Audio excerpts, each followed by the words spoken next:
Samsung X AMD is changing the game. What's up guys, and what a epic news day today. The chip of tomorrow could actually be the chip that powers a next generation console. How cool is that? We also have our first information regarding the Snapdragon 875 chip, which will power most of the Android phones next year. We'll discuss that later, but first let's talk about the Samsung X AMD. So in my last video, the most exciting feature that you guys are waiting for is actually a AMD Exynos 1000 chip, even more than the under-screen camera. As we know that things are in the process for the next year's Galaxy S21 flagship, the 5nm Exynos 1000 chip, based on the latest ARM architecture, will rock an AMD GPU for the first time in history, based on its own RDNA architecture. And now the big news is that the Samsung X AMD chip could power the next console, Nintendo Switch. If this actually happens, then it's amazing for Samsung to make an impact in the console world, which is the first time we're seeing. According to the news, Nvidia doesn't have the ARM-based CPU solution which Nintendo wants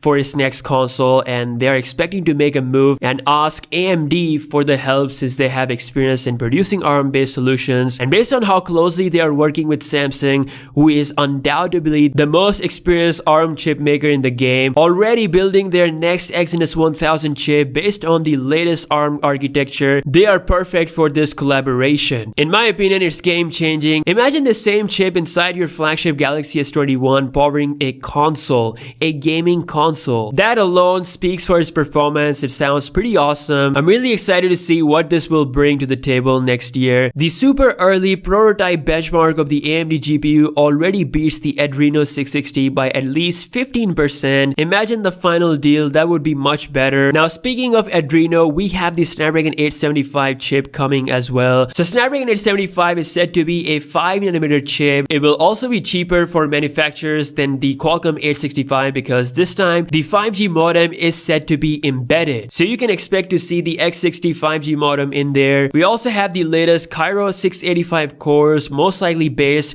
on the latest ARM Cortex-A78 cores. The next gen Adreno 665 GPU will be on board along with some next level technology. Sadly, at the moment we just have the information on the specs, so no info on how the performance will be, but best believe Qualcomm will come strong once again. I know this for a fact because they've been doing really awesome since the last 2 years, beating Exynos, and this time Samsung will not let that happen. In the end, we want both variants of Galaxy S21 at the same level. Now speaking of CPU, Mediatek has just announced its new Dimensity 1000 Plus chip. This might be the most powerful mid-range chip that we have right now. It is based on the 7nm process. It's got 5G support built in on a new ultra power saving tech and native support for a 144Hz display, looking pretty damn strong. In fact, there's already a phone coming from a Vivo sub-brand that will be rocking this new Mediatek Dimensity 1000 Plus chip. And lastly, it is coming. DXO Mark has announced that they will be releasing the result of the Galaxy S20 Plus camera on May 11th, which is on Monday. So really excited to see